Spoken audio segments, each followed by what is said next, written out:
আমার বন্ধুগণ, আমার বন্ধুগণ, এ পর্যন্ত বাতিলেরা কোরআনের বিপক্ষে থেকে কোরআনকে বাধা দিয়েছে, আর কোরআনের কর্মীরা আল্লাহর জন্য নিজেদের সময়কে আল্লাহর জন্য উৎসর্গ করেছে।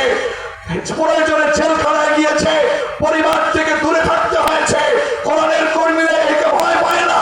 কত জেল দিবা দাও, জীবন 100 বার আল্লাহ যদি দেয় 100 বার কোরআনের জন্য শহীদ হতে পারবো। কথা বলো ঠিক না? আমার বন্ধুগণ, আমার কলিজার টুকরো তরুণ আর যুবকেরা, কোরআনের পক্ষে নিজেদেরকে উৎসর্গ করতে হবে। কোরআনের বাইরে চলা যাবে না। বাতিল এক বাতিল চলে গেছেন, আর যদি কোনো বাতিল আবার বাতিল হয়ে থাকতে চাও, দাঁড়াতে চাও, তোমাদেরকে বলি আগুন নিয়ে খেলবা না, কোরআনের আলো নিয়ে খেলবা না। অনেক জায়গায় এখনো দেখা যায় কোরআনের প্রোগ্রাম গুলোকে নষ্ট করবার পায় তারা চালায়। মনে করতেছে এক সাইড চলে গেছে, আমরা বুঝি জেগে গেছি না। খবরদার, কোরআন এটা যেন তেন বিষয় না। কোরআনের সাথে বেয়াদবি করবা না। কোরআনের সাথে যারা বেয়াদবি করেছে তাদেরকে ইতিহাস শিক্ষা দিয়েছেন, আল্লাহ তাদেরকে শিক্ষা দিয়েছেন। কথা বলো ঠিক কিনা?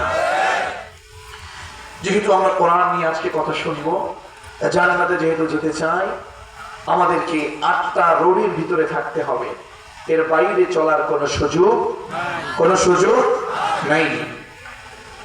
এজন্য আল্লাহ তাআলা বলেন, কোরআন শোনো, জান্নাতে যদি যেতে চাও, 1 নাম্বার যে রোডে তোমাকে আসতে হবে, তুমি যেই রোডে ছিলা, যেই রোডে ছিলা, যেই পথে ছিলা, সেই পথ থেকে তোমাকে যে পথে আসতে হবে তার 1 নাম্বার পথের নাম হলো আত-তাইবুন।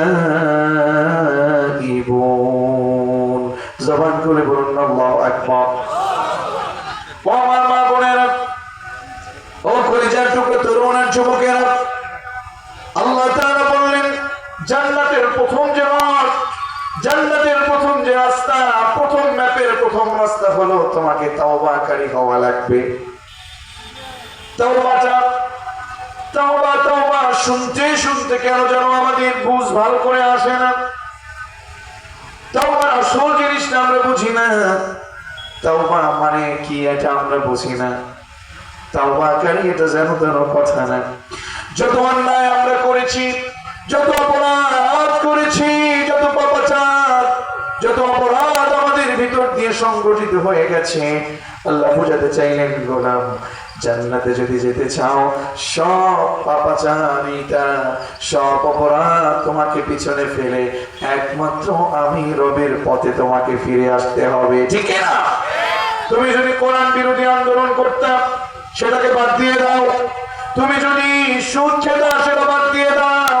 ঘুষ খেতা, সেটা বাদ দিয়ে দাও। নারী, তুমি যদি জান্নাতে আসতে চাও, জাহান্নামে যে কাজগুলো ছিল, বেপরদা, বেহায়াপনা, বেলজ্জাপনা, অর্থনগ্নতা, গান বাজনা, ডান্স যেগুলো ছিল, এগুলো সব বাদ দিয়ে, স্টার জলসা, জি বাংলা, জি প্লাস গুলো বাদ দিয়ে একমাত্র কোরআনের পথে তোমাকে অভিমুখী হওয়া লাগবে। ঠিক না? আল্লাহ তাআলা বলেন, শোনো, যা গুনাহ করেছো সব বাদ, আর গুনাহের দিকে তোমাকে পা বাড়ানো যাবে না। ও আমার কলিজার টুকরো তরুণ, চোখের পানি আজকে তোমার শুকিয়ে গেছে। কোরআন শুনলে চোখের পানি এখন আর আসে না। সালাতের শেষে দুহাত পেতে আর রবের কাছে তুমি কাঁদো না। তোমার ঈমানটা অনেক নিচে পড়ে গেছে, তোমার কলবটা পচে গেছে, পড়ে গেছে, কলবটা মরে গেছে, পচে গেছে। আর মৃত্যুর তোমার ভয় আসে না, মৃত্যুর জন্য প্রস্তুতি তুমি নিতে চাও না। অথচ তোমাকে তো এই পৃথিবী ছাড়তেই হবে, তোমাকে তো এই পৃথিবী ছেড়ে চলে যেতেই হবে, তোমাকে তো জান্নাতে যেতে হবে, না হয় তোমাকে জাহান্নামে কোনোভাবে তুমি নিজেকে নিতে পারবা না। কারণ জাহান্নামের আযাব সহ্য করবার কথা না। জাহান্নামের আযাব কেউ ইতিপূর্বে সহ্য করতে পারার কোনো বক্তব্য দিতে পারে নাই। জাহান্নাম কেউ সহ্য করতে পারে না।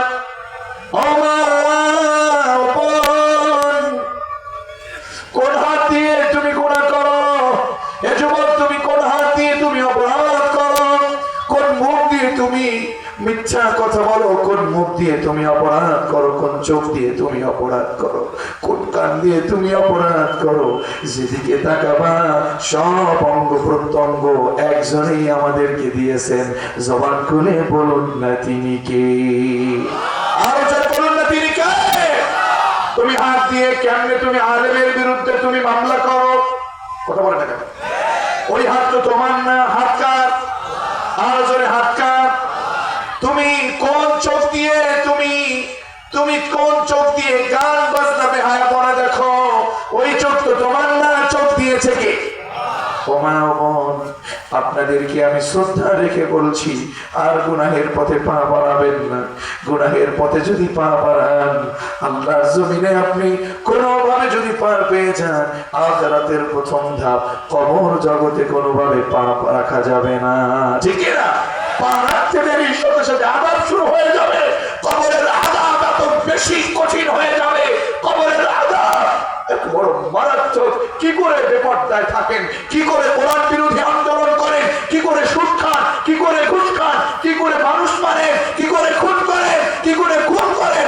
আমার তো মনে হয় আপনাদের ভিতরে ইমানের দুর্বলতা আছে। আমার তো মনে হয় আপনাদের ভিতরে জাহান্নামের ভয় নাই।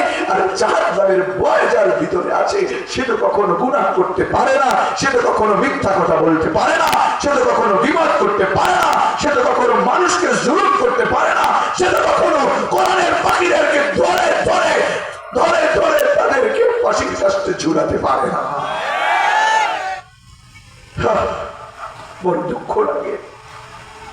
মুখে বলে একটা, কাজের পরিণত করে আরেকটা। আছে না নাই? মুখে বলে আমি কোরআন ভালোবাসি, ফজর হলে আমি জায়নামাজ খুঁজি। কথা বলে না? অথচ যেই জায়নামাজ শিখাইছে উলামায়ে কেরাম, যেই কোরআন শিখিয়েছে উলামায়ে কেরাম, তাদেরকে ধরে ধরে জেলখানার মধ্যে পড়ি। কোরআনের কথাগুলো বললে ভালো লাগে না? মনে রাখবেন, আল্লাহ যখন ধরবে তখন বাপ বলার সময় দিবে না। ঠিক না? আর কত জুলুম করবেন? পালানোর জন্য বাংলাদেশের একটু ইঁদুরের গর্ত পাওয়া যায় না? কথা বলবেন না? পালাতে কি ইঁদুরের গর্ত পাওয়া গেছে নাকি? একটু খুঁজে দেখেন কোন ইঁদুরের গর্ত এখনো আছে নাকি। থাকলে থাকতেও পারে বাংলাদেশে। আছে নাকি? এই জন্য এখান থেকে শিক্ষা নিতে হবে, শুধু এখান থেকে না। দ্বীনের বিপরীত যারা করেছে, দ্বীন বিজয়ের বিপরীত যারা করেছে, ফেরাউন, নমরুদ, হামান, যত দ্বীন বিরোধী লোক দেখেন, আবু জাহেল, উতবা সাহেব, আবু লাহাব বলেন, যা বলেন, আল্লাহর জমিনে কেউ পার পায় নাই। আল্লাহ রাব্বুল আলামিন জালেমদেরকে আখিরাতে তো শিক্ষা দিচ্ছেই, দিবেই, দুনিয়াতেও আল্লাহ তাআলা তাদেরকে শিক্ষা দিয়েছে। ঠিক না? সুতরাং আমরা বলতে চাই, আর অপরাধ নয়, আর মিথ্যা রাজনীতি নয়, আর বেহায়াপনা নয়, আর গীবত নয়। আসুন, আল্লাহ আপনাকে ডাকছেন, আপনি করছেন গুনাহ। আল্লাহ বলছেন, গোলাম না, ওয়াতুবু ইলাল্লাহি জামিআন আইয়ুহাল মুমিনুনা লাআল্লাকুম তুফলিহুন। গোলাম, তুমি যদি সফলতা চাও, গোলাম তুমি যদি সফলতা চাও, তাহলে তুমি অপরাধে যেও না, তুমি মুমিন অপরাধে যেও না। সবাই মিলে, ও মুমিনেরা, আল্লাহর পথে তোমরা ফিরে আসো। আল্লাহু আকবার। আল্লাহর পথের নাম কি? আল্লাহ